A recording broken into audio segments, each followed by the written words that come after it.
Satuan Guru Penggerak Angkatan 9 Kabupaten Pinrang akan melakukan kegiatan coaching supervisi akademik di mana saya, Andi Susilawati dari SMA Negeri 10 Pinrang, dan rekan saya Muhammad Ilyas dari UPT SMP Negeri 4 Padang Panua, dan rekan saya Mukhlis Sutrisno dari UPT SD Negeri 79 Pinrang. Selamat menyaksikan.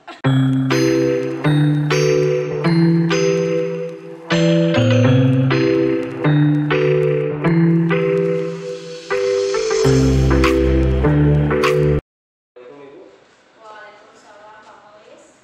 Nah, sebelum kita memulai proses coaching, ada baiknya kita diskusikan terlebih dahulu rubrik penilaiannya. Nah, di sini saya akan mengamati prosesnya, yaitu apakah sudah sesuai dengan alur kita, terus bagaimana pertanyaan yang diajukan nantinya kepada coaching, dan bagaimana coaching merespon. Nah, sebelum memulai coaching, ada pertanyaan yang ingin saya tanyakan kepada Ibu. Silakan Pak. Nah, baik. Pertama, kompetensi apa yang akan Ibu kembangkan pada coaching nanti? Ya, saya akan mengembangkan kompetensi dari kegiatan coaching tersebut, yaitu hadir sepenuhnya menjadi pendengar secara aktif dan memberikan pertanyaan yang berbobot untuk memberikan stimulus kepada coachee agar mampu mengemukakan solusi dari permasalahannya, Pak. Oke. Untuk pertanyaan kedua, dari banyak ini. Kompetensi apa yang secara spesifik ingin Ibu observasi? Saya akan mengamati kemampuan mendengarkan secara aktif dan memberikan pertanyaan yang berbobot, Pak. Kemudian yang ketiga, indikator mana yang ingin Ibu capai pada saat proses coaching nanti? Ya, yang saya ingin memastikan bahwa proses coaching ini sesuai dengan alur kita, khususnya identifikasi masalah dan pertanyaan yang berbobot, sehingga coaching dapat mengemukakan solusi dari permasalahannya, Pak. Oke, luar biasa Ibu. Nah, sekarang silakan Ibu lanjutkan untuk pelaksanaan praktik coaching. Assalamualaikum warahmatullahi wabarakatuh, Pak Ilyas. Waalaikumsalam warahmatullahi wabarakatuh. Selamat siang, Pak. Selamat siang. Bagaimana kabar kita, Pak? Alhamdulillah baik. Sehat. Nah, ini katanya Bapak mau ngobrol ya, mau menanyakan sesuatu. Silakan Pak untuk menyampaikan keluh kesahnya. Ini tentang apa ya, Pak? Oh, ya Bu.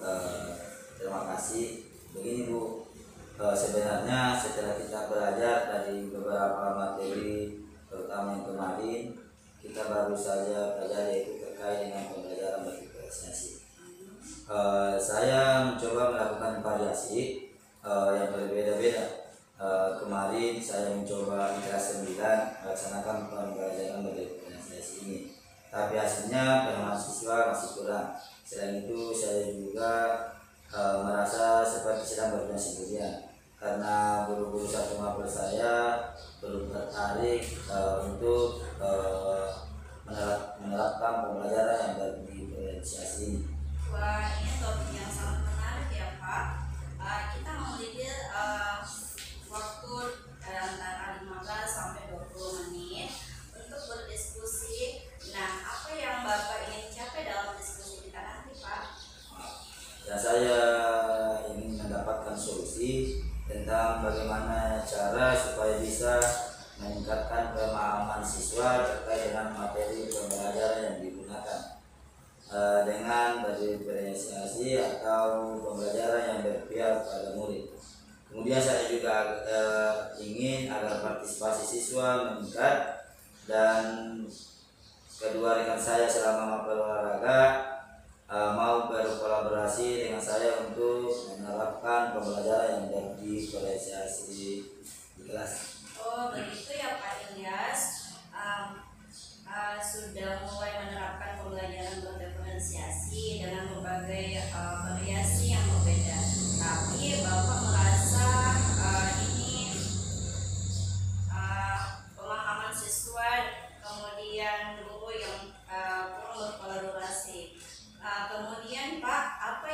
menjadi permasalahan Bapak dalam pembelajaran berdiferensiasi ini sebetulnya?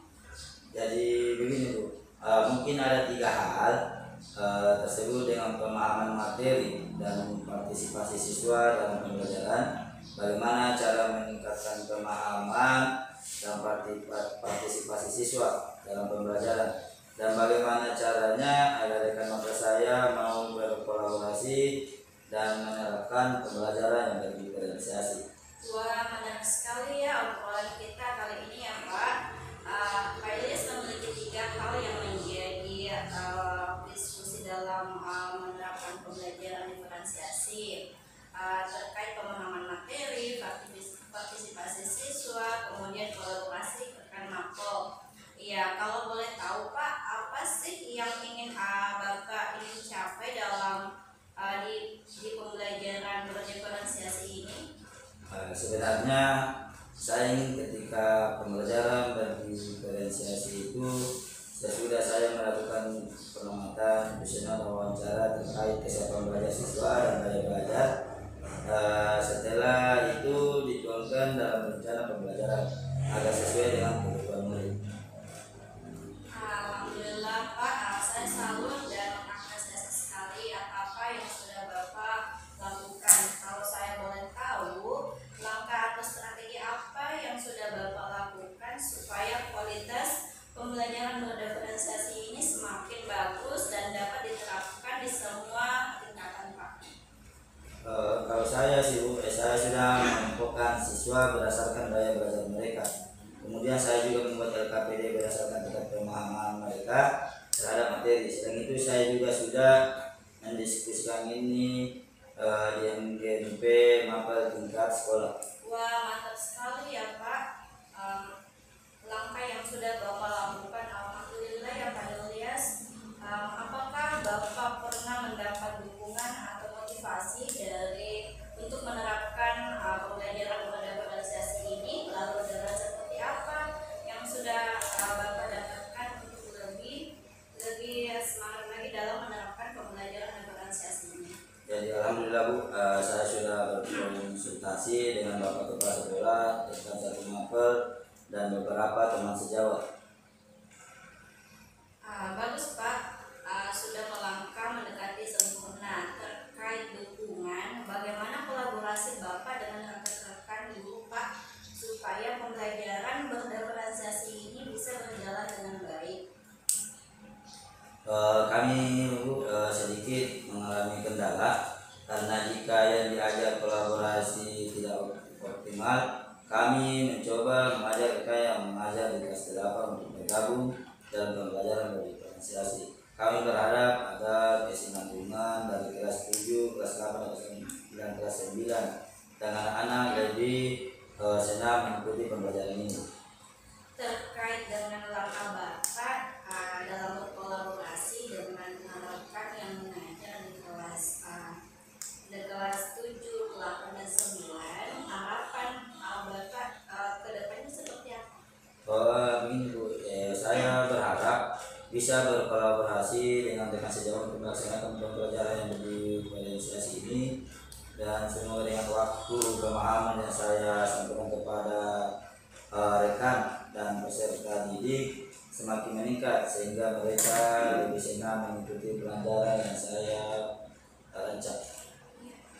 Antara grade 1 sampai 10, kira-kira ada di grade berapa rekan sejawat Bapak ini dalam berkolaborasi sampai di grade berapa ya Pak? Kalau saya itu mungkin berada di grade 5 ya, karena ada beberapa guru yang sudah senior sepertinya mereka memiliki kendala dalam menerapkan pembelajaran berdiferensiasi. Mengingat pembelajaran membutuhkan banyak persiapan dan IT, tapi saya yakin untuk keseluruhan bisa ditingkatkan sampai level 7. Karena meskipun sudah senior, kalau persiapan bisa dihandle oleh guru yang masih muda, dalam segi aplikasi di kelas mereka otomatis saja. Wah, menarik nih analisis Pak Ilyas terkait berat guru-guru di sekolah Bapak ya. Apakah ada yang akan Bapak lakukan dalam waktu dekat ini untuk memperkuat kolaborasi Bapak dengan rekan guru Mako? Rencananya setelah pekan asesmen akhir ini ada waktu seminggu sambil media dan mengolah nilai. Saya akan berdiskusi dengan rekan sejawat membicarakan tentang pembelajaran yang berdiferensiasi. Alhamdulillah ya Pak Ilyas, saya dengar sangat bahagia karena Bapak telah menemukan solusi untuk permasalahan yang Bapak hadapi. Saya ingin bertanya terkait siapa saja yang terlibat dan dalam acara diskusi yang Bapak lakukan tersebut. Mungkin saya sebagai penanggung jawab kegiatan ini, karena saya yang menginisiasi terlaksananya acara tersebut. Kemudian guru olahraga kelas 7, guru olahraga kelas 8 dan 9 serta guru mata pelajaran lain juga boleh bergabung kalau dia bersedia. Baik Pak, bagaimana cara Bapak memastikan bahwa kegiatan ini benar-benar akan terrealisasi dan segera dan hasil diskusi ini melakukan terkait pembelajaran berdiferensiasi ini akan dapat mengimplementasikan dengan baik itu Mas? Saya akan mulai menghubungi guru-guru rekan satu rumpun tersebut dari sekarang. Kemudian saya juga akan mencari ruangan yang nyaman dan memastikan ada waktu yang benar-benar senggang dan lapang untuk kita mendiskusikan tentang pembelajaran yang berdiferensiasi. Ya, alhamdulillah. Kebetulan Pak, waktu kita sudah habis ya Pak Ilyas. Saya sangat mengapresiasi atas diskusi ini dengan langkah yang tepat dan dalam mengatasi permasalahan yang dihadapi Pak Ilyas. Terima kasih Pak Ilyas. Saya tunggu kembali diskusi selanjutnya ya Pak. Terima kasih juga atas waktunya Bu, luar biasa Ibu. Mudah-mudahan dengan percakapan ini Ibu semakin senang dan sukses selalu. Waalaikumsalam warahmatullahi wabarakatuh. Luar biasa ini dari hasil coaching tadi. Terima kasih Pak. Terus bagaimana Ibu menilai sendiri performa dalam kompetisi tadi? Jadi tadi itu saya sudah melakukan alur tirta dengan baik, khususnya dengan pertanyaan berbobot dan menjadi pendengar aktif Pak. Apa yang membuat Ibu menilai demikian? Ya, karena pertanyaan-pertanyaan yang saya ajukan tadi dapat menggali tujuan yang ingin disampaikan oleh coach dari permasalahannya, sehingga mampu menyelesaikan masalah yang dihadapinya Pak. Kalau itu Bu, boleh saya menyampaikan hasil pengamatan saya tadi? Boleh Pak, silakan.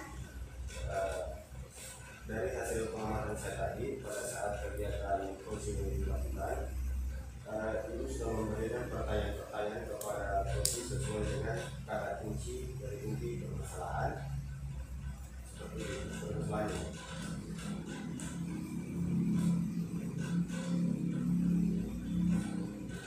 Bagaimana pendapat Ibu setelah mendengarkan ini? Ya Pak, saya masih perlu perbaikan dan masih perlu latihan dalam kegiatan coaching ini Pak.